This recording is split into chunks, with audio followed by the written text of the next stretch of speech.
سيدنا محمد الفاتح لما أغلق الخاتم لما سبق الناصر الحق بالحق والهادي إلى صراطك المستقيم وعلى آله وصحبه حق قدره ومقداره العظيم.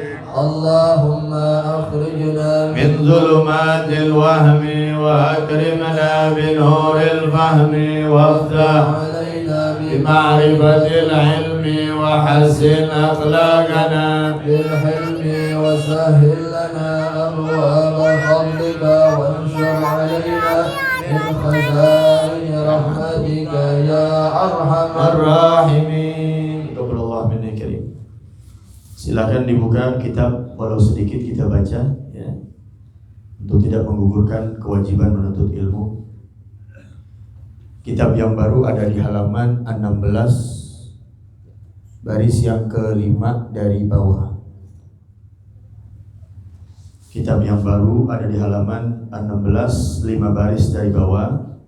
Kitab yang lama ada di halaman 17 7 baris dari bawah. Yang lama halaman 17 7 baris dari bawah, yang baru halaman 16 5 baris dari bawah. Bismillahirrahmanirrahim. Alhamdulillah wassalatu wassalamu ala sayyidina Rasulillah Muhammad ibn Abdullah wa alihi wa sahbihi wa man wala. Wala hawla wala quwwata illa billah. Amma ba'du. Qala Syekhul Muallif rahimahullahu ta'ala wa adaman nafa'a bihi wa bi barakati ulumihi wa bikum fid daraini amin. Radiyallahu ta'ala ankum wa qala radiyallahu anhu fa rabbi israh li sadri wa yassir li amri wa hlul 'uqdatan min lisani yafqahu qawli. Subhanaka la ilma lana illa ma 'allamtana innaka antal alimul hakim. Wa la hawla wa la quwwata illa billahil aliyyil 'azim. Ya Fattahu ya Alim. Ya ahlul daraj, ya ahlul batil, ya ahlul nawbah, ya ahlul nur, ya ahlul hal wal 'aqid, jami' ahlul khutbah, rijalan wa salihin ajma'in. Ya sayyidi awal wal akhir wal akhir. Maghrib jam 6 lewat 20 menit ya. Jadi biar enggak bimbang itu. Bismillahirrahmanirrahim. Qala radhiyallahu ta'ala anhu. 2 minggu yang lalu diterangkan ada 3 golongan manusia yang Allah selamatkan daripada azab kubur. Qala Nabi alaihi salatu wassalam, bersabda baginda Nabi Muhammad sallallahu alaihi wasallam, salasatun ya'simuhumullahu ta'ala min azabil qabri. Ada 3 kelompok, 3 golongan manusia yang Allah jaga, Allah pelihara min azabil qabr, daripada terkena azab kubur. Mudah-mudahan kita salah satunya insyaallah. Amin ya rabbal alamin. Yang pertama asyhad, yaitu orang yang mati dalam keadaan syahid. 2 minggu yang lalu diterangkan syahid terbagi menjadi 3 macam bagian. Yang satu sudah syahid dunia dan akhirat.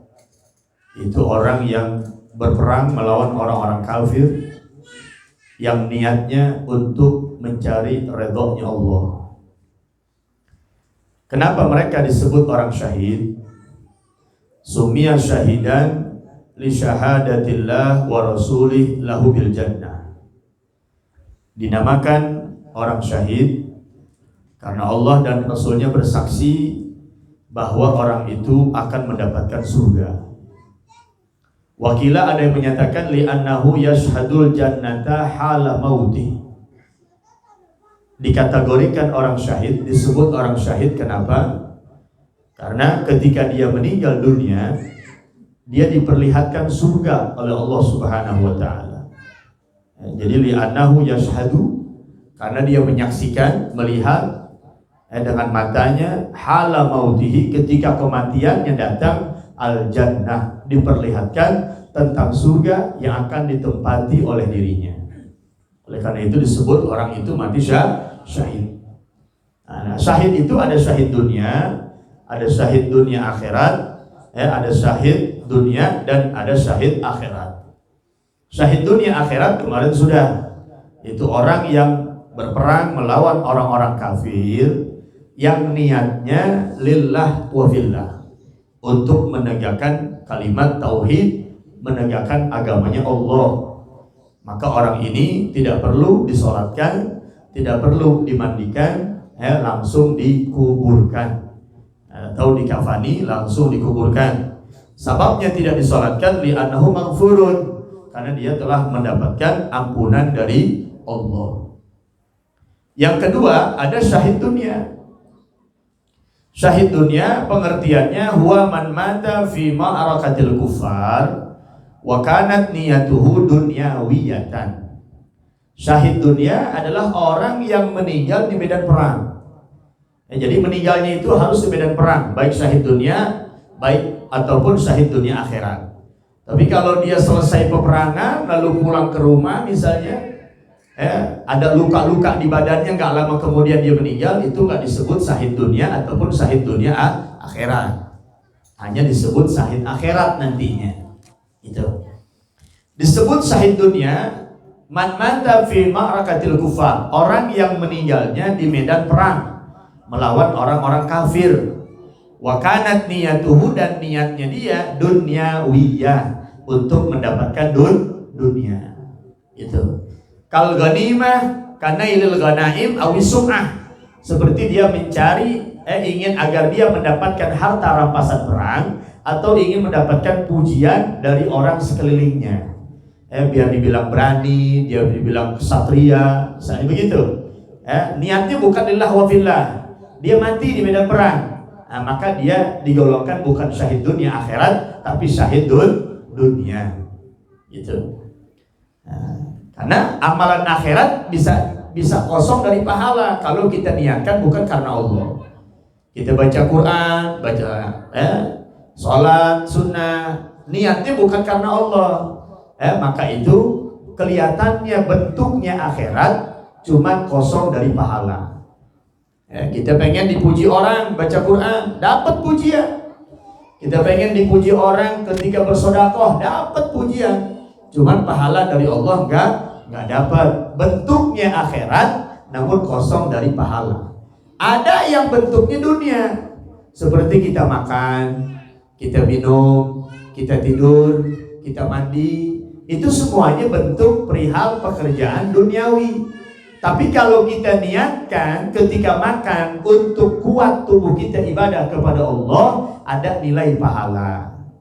Sebelum kita makan, sebelum nyuap itu makanan, baca doa, lalu di hati niat, ya Allah saya niat makan agar tubuh saya kuat untuk ibadah kepada Engkau. Maka setiap suapannya itu ada pahala dari Allah. Bentuknya dunia, tapi diniatkan akhirat, ada pahala akhirat. Sebelum dia makan, dia niat, ya Allah saya niat makan karena bersyukur atas nikmat makan yang Kau berikan saat ini, tanpa masak lagi, tanpa cari bahan-bahannya lagi, tanpa beli sayuran ini itunya lagi, ada di depan kita makanan. Lalu kita niat sebelum makan bersyukur atas nikmat yang Allah berikan. Kata Nabi, orang yang bersyukur ketika ingin makan atas nikmat makannya, dia dapat pahala seperti orang yang bangun di malam hari dan siang puasa di siang hari. Dia makan tapi dapat pahala puasa. Siapa? Orang yang ketika makan dia niatkan bersyukur kepada Allah atas nikmat makannya. Makanya perihal-perihal yang berbau dunia, kalau kita niatkan untuk akhirat, itu kita dapat pahala. Kita tidur, baik tidur malam ataupun tidur siang, kita niatkan semata-mata agar tubuh kita fit, agar tubuh kita fresh, agar tubuh kita semangat nanti di saat ibadah kepada Allah. Maka di saat kita tidur itu kita mendapatkan pahala dari Allah. Sebaliknya amalan-amalan akhirat, kita sedekah, kita haji, kita umrah, itu bisa hilang dia punya pahala kalau diniatkan bukan karena Allah. Oleh karena itu dalam satu hadis dikatakan kullu syai'in lillah yatimmu wa kullu syai'in li ghairillah yanhadimu. Segala sesuatu yang kita lakukan kalau diniatkan karena Allah yatimmu, maka akan sempurna hasilnya. Wa kullu syai'in li ghairillah, dan segala sesuatu kita lakukan bukan karena Allah niatnya, yanhadimu, maka dia akan hancur pahalanya. Itu. Pernah satu saat Imam Malik diundang makan sama raja. Imam Malik radhiyallahu taala anhu diundang makan sama orang kaya. Setelah datang Imam Malik ke rumahnya, dia panggil istrinya, "Hei istriku, ini Imam Malik beserta jamaahnya sudah datang. Hidangan di situ ada berbagai macam makanan." Kata ini orang kaya, "Keluarkan piringnya, ayo kita makan bareng sama Imam Malik." Begitu dikeluarkan sama istrinya salah ngeluarin piring buat Imam Malik. Kata suaminya ini, "Istriku, jangan yang ini piringnya, piring yang waktu kita pergi haji tuh, keluarin." Gitu. Kata Imam Malik, "Waihak ghazala thawabu haji." Celaka engkau, sungguh pahala hajimu itu yang mahal harganya telah hilang. Gara-gara dengan menyebutkan tolong ambilkan piring yang waktu kita beli lagi pergi haji. Gitu. Gara-gara itu pahala bisa hilang. Gitu. Tanpa terasa tuh.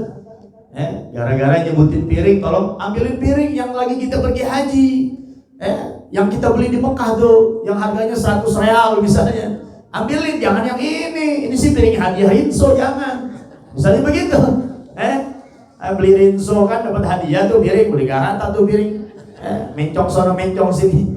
Pokoknya kalau piring yang miring-miring, piring hadiah itu. Gitu. Hilang pahalanya. Makanya segala sesuatu niatin karena Allah. Pengen jalan ngaji kemari, niat lillah wa fillah. Ingin pergi kemana aja, ziarah aulia, silaturahmi, ingin bersedekah, apapun yang kita lakukan sebelum melakukan itu niatkan dulu karena Allah. Itu. Syahid dunia, bagaimana hukumnya? Sama seperti syahid akhirat.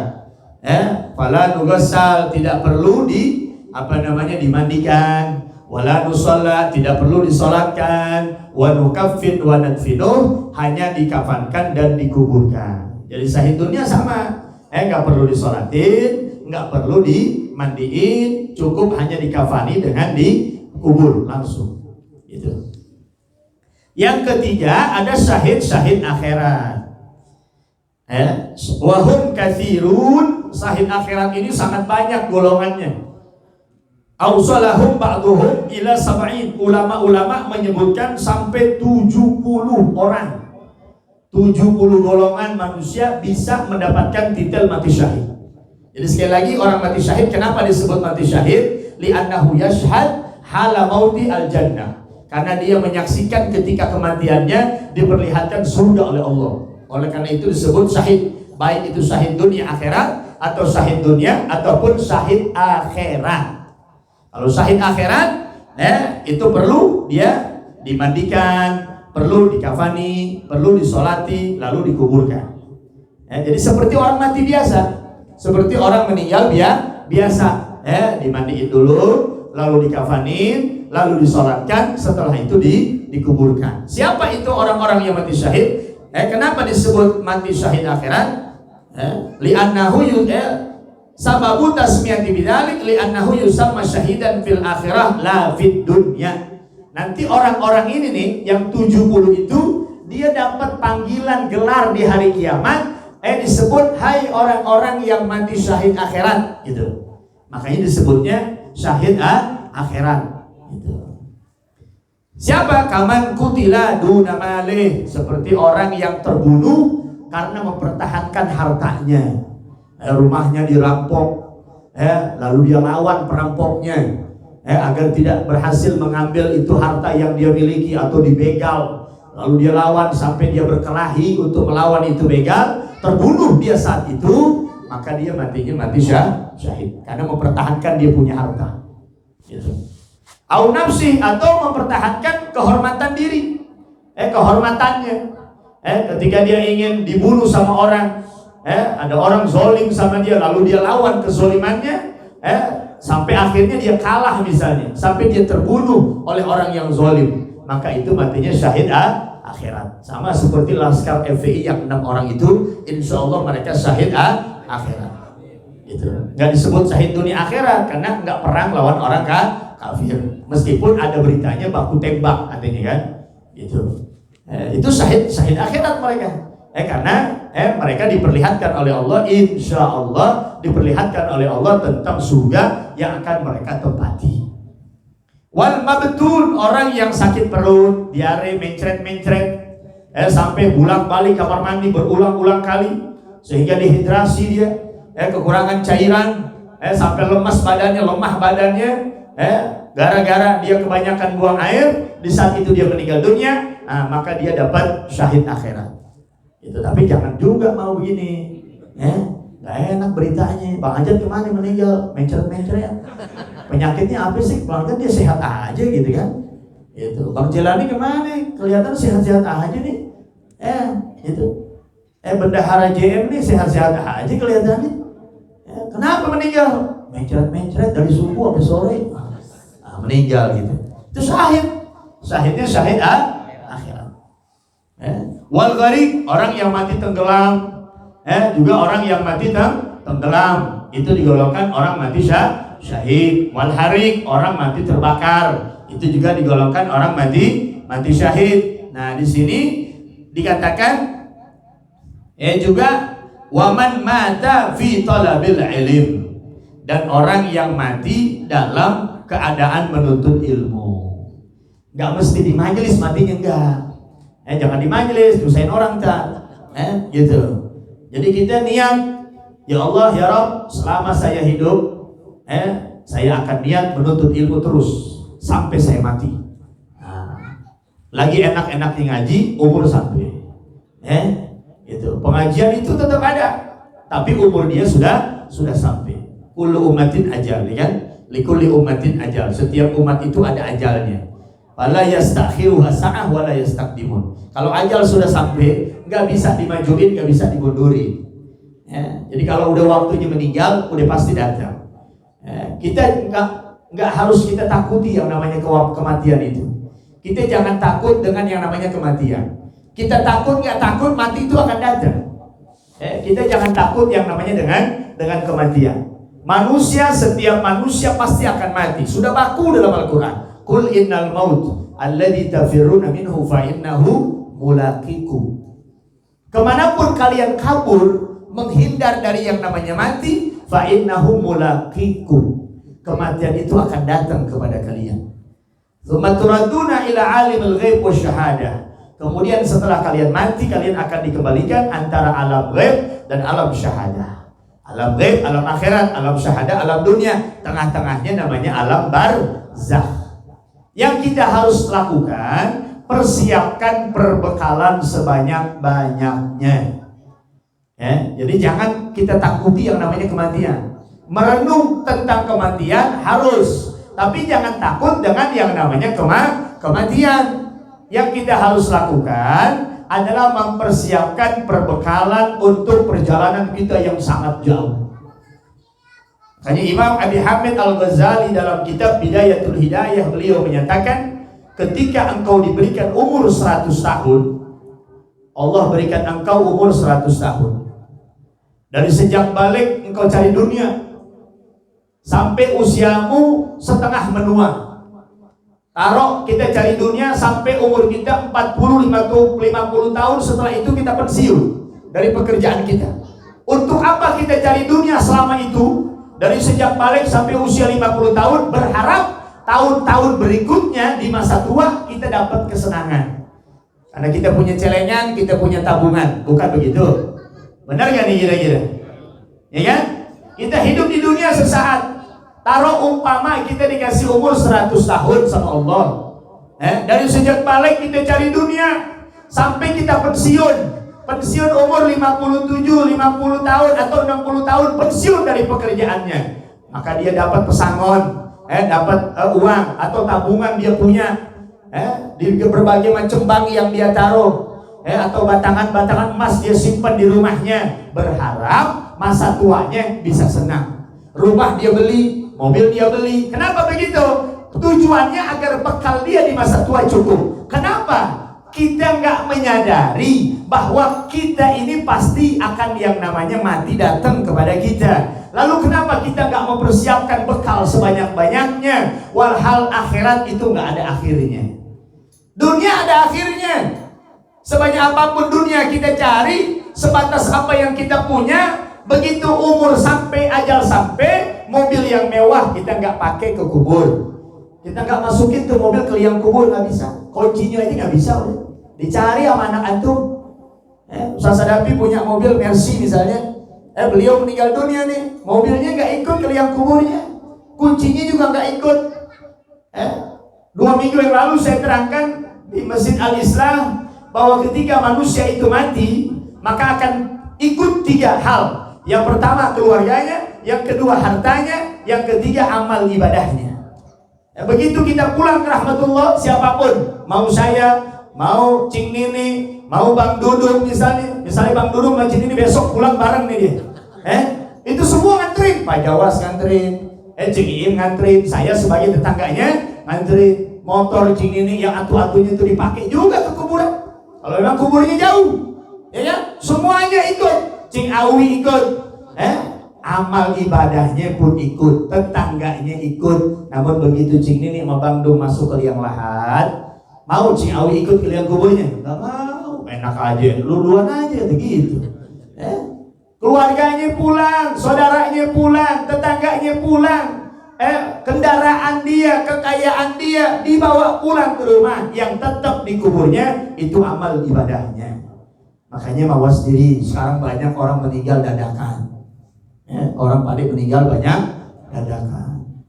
Salah satunya saya punya guru Ustaz Al-Hajj Muhammad Gunawan, yang rumahnya di Cipinang Pulau Maja ini. Beliau meninggal tanggal 12 Januari hari Selasa. Tanggal 13 Januari hari milad ulang tahunnya yang ke-40 tahun. Sudah rencana bikin acara, namun Allah berkehendak lain. Nah, itulah kematian. Kam min sahihin mata min ghairi illah. Berapa banyak orang yang sehat bisa mati tanpa ada penyakit. Kita sehat badan, olahraga kita rajin, main sepeda rajin, vitamin minum, makan buah rajin. Tapi kalau ajal sudah sampai, nggak ada yang bisa mundurin, nggak ada yang bisa majuin.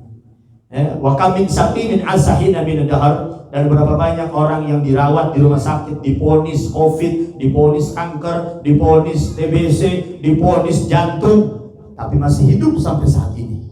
Itulah rahasia kematian.